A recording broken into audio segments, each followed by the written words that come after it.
तो भाई लोग नमस्कार। आप लोग को याद होगा कि आज से 3-4 दिन पहले हमने आप लोग को एक तो वीडियो बना के दिया था जिसमें कि मैंने आपको बताया था कि यार अगर आपने FY 25-26 में किसी भी बायबैक में काम किया है तो आपको कैसे क्या टैक्स का कैलकुलेशन करना है, समझ रहे हो। एंड पिछली बार जो मैंने वीडियो बनाया था उसमें जिस ब्रोकर का एग्जाम्पल लिया था वो था जीरोधा का। लेकिन जीरोधा में ना थोड़ा वो लोग जिस तरीके से अपना प्रेजेंटेशन करते हैं वो अलग है और ग्रो जिस तरीके से प्रेजेंटेशन करता है वो थोड़ा सा अलग है। ठीक है, मैं सबसे पहले आपको ग्रो का एक्सप्लेनेशन देता हूँ एंड उसके बाद मैं आपको बताऊंगा कि जीरोधा से ये अलग कैसे है। और हमारे एक तो व्यूअर है जिन्होंने मेरे को ये अपना टैक्स P&L भेजा एंड वो मेरे को बोल रहे थे कि आपने जैसा बोला, जैसे कि मैंने पिछले वीडियो में बोला था जीरोधा के केस में कि भाई आपको जो है सेल वैल्यू को माइनस करना है। ठीक है, लेकिन हमारे व्यूअर बोल रहे थे कि मेरा जो CA है वो बोलता है कि नहीं नहीं मैं सेल वैल्यू को माइनस नहीं करूंगा, बाय वैल्यू को माइनस करूंगा। तो बहुत बड़ा एक तो कन्फ्यूजन हो गया था।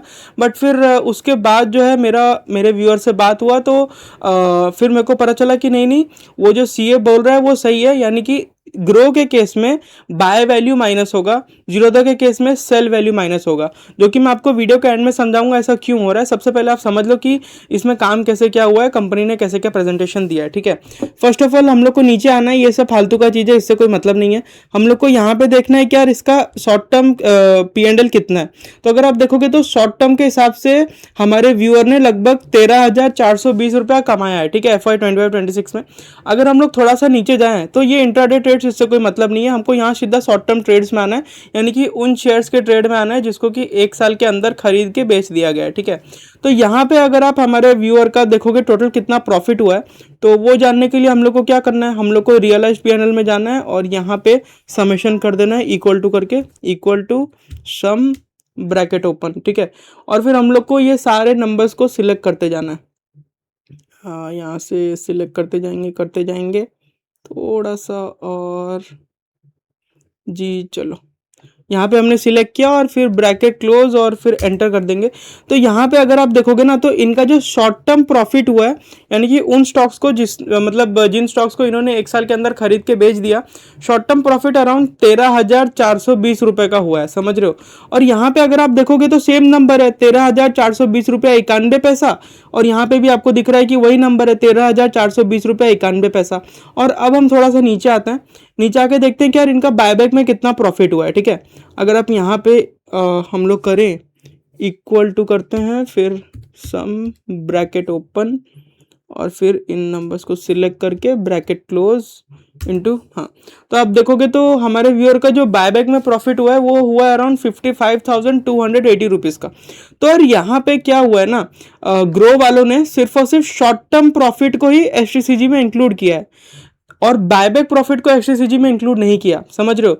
तो हमारे व्यूअर का CA जो बोल रहा था ना कि यार मैं जो है मैं सेल वैल्यू को माइनस नहीं करूंगा बल्कि बाय वैल्यू को माइनस करूंगा, वो एकदम सही बोल रहा था। अगर आप थियोरेटिकली देखोगे तो जो टैक्सेशन सिस्टम है वो क्या बोलता है, आपने जिस भाव में स्टॉक्स को खरीदा होगा वो आपका शॉर्ट टर्म कैपिटल लॉस बन जाएगा और जिस भाव में कंपनी ने आपसे लिया होगा वो आपका डिविडेंड बन जाएगा, है कि नहीं। लेकिन आई होप यहाँ तक आप स्टोरी समझ गए होंगे कि इस केस में आपको बाय वैल्यू को ही माइनस करना है, यानी कि बाय वैल्यू आपका शॉर्ट टर्म कैपिटल लॉस बनेगा। क्यों? क्योंकि भाई जो बायबैक का प्रॉफिट है ना, बायबैक का जो प्रॉफिट है वो शॉर्ट टर्म कैपिटल गेन में इंक्लूडेड ही नहीं है, तो हम लोग को बाय वैल्यू माइनस करना पड़ेगा। जो शॉर्ट टर्म कैपिटल लॉस बनेगा वो आपको बाय वैल्यू ही बनेगा। लेकिन जीरोधा से अगर आप अप्लाई किए होगे बायबैक में तो उस केस में आपका जो सेल वैल्यू है वो आपका शॉर्ट टर्म कैपिटल लॉस बनेगा।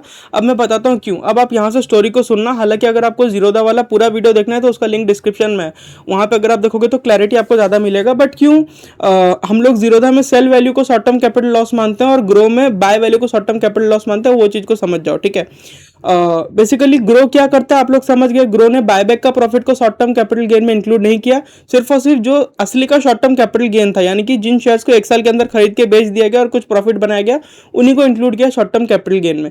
लेकिन जीरोधा क्या करता था ना, रदर क्या करता है ना, क्या करता था ही बोलो, क्योंकि पुराना टैक्स सिस्टम तो अब चेंज हो चुका है। अब बायबैक का प्रॉफिट जो है HTCG LTCG में आ चुका है। ठीक है, तो हम लोग आते हैं कि जीरोधा क्या करता था। जीरोधा ये करता था कि मान लो कि आपका शॉर्ट टर्म कैपिटल गेन यानी कि उन शेयर्स का प्रॉफिट जिसको कि आपने 1 साल के अंदर खरीद के बेच दिया, वो 10,000 रुपये का है, ठीक है।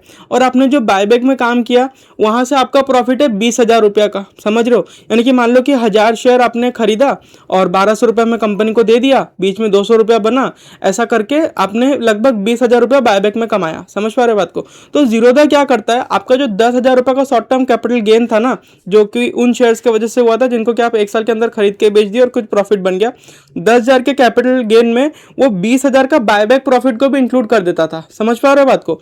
तो इस चक्कर में हम लोग को क्या करना पड़ता था, अब हम लोग को बाय वैल्यू माइनस नहीं करना है बल्कि सेल वैल्यू माइनस करना है। मैं ये भी बताऊंगा कि सेल वैल्यू क्यों माइनस करना है। बेसिकली सेल वैल्यू आपको माइनस इसलिए करना है क्योंकि अगर आप ट्रेडिशनल मेथड को फॉलो करोगे ना, और हाँ, जीरोधा के केस में जरूरी नहीं है कि आपको हर वक्त जो है सेल वैल्यू माइनस करना हो, आप चाहो तो बाय वैल्यू भी माइनस कर सकते हो, मैं आपको बताता हूँ कैसे।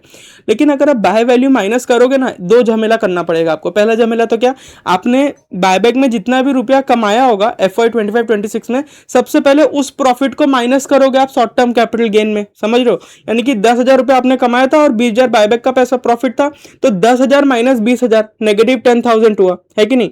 और आपने शेयर्स को खरीदा था, मान लो कि आपने 50,000 का शेयर्स खरीदा था बायबैक में अप्लाई करने के लिए, 50,000 का शेयर खरीदा था, तो पहले 10,000 का प्रॉफिट माइनस 20,000 का प्रॉफिट, वो 20,000 का प्रॉफिट कहां से आया, बायबैक का प्रॉफिट था, और 50,000 का आपने शेयर खरीदा था, तो नेगेटिव 10,000 आपका short term capital gain already हो गया, और उसमें आप माइनस 50,000 और करोगे। यानी कि अब आपका जो इस साल का प्रॉफिट होगा शॉर्ट टर्म में, वो नेगेटिव का 60,000 हो जाएगा, ठीक है। नेगेटिव का 60,000 कैसे हुआ भाई, 10,000 का आपका प्रॉफिट था, 20,000 का बायबैक का प्रॉफिट था, तो 10,000 का प्रॉफिट माइनस 20,000 का बायबैक प्रॉफिट, और 50,000 का आपने शेयर्स लिया था बायबैक में अप्लाई करने के लिए, तो माइनस 50,000, ठीक है। तो टोटल आपका जो घाटा पड़ा वो 60,000 रुपए का पड़ा, समझ रहे हो। और इस 60,000 रुपए को आप 8 साल तक कैरी फॉरवर्ड कर सकते हो। एंड मान लो कि अगले साल आपका 60,000 का प्रॉफिट हो गया, तो क्योंकि इस साल आपका 60,000 का लॉस है, अगले साल 60,000 का प्रॉफिट है, तो आपको कोई भी शॉर्ट टर्म कैपिटल गेन सरकार को देना ही नहीं है। समझ पा रहे बात को।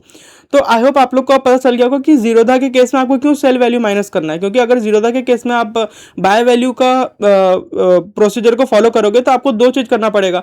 सबसे पहले इस साल का बायबैक के प्रॉफिट को हटाना पड़ेगा STCG से, उसके बाद आपको बाय वैल्यू को हटाना पड़ेगा। इससे अच्छा डायरेक्ट लिया सेल वैल्यू हटा दो ना, क्योंकि इस साल का बायबैक प्रॉफिट कैसे निकला, buy value minus sell value is equal to profit. तो आपको अगर एक ही बार माइनस करना है तो STCG से सीधा ही सेल वैल्यू हटा दो, आपका काम खत्म। लेकिन ग्रो के केस में आपको नहीं करना है ऐसा। ग्रो के केस में आपको बाय वैल्यू माइनस करना है। क्यों? क्योंकि ग्रो जो है शॉर्ट टर्म कैपिटल गेन में बायबैक का प्रॉफिट को इंक्लूड ही नहीं करता।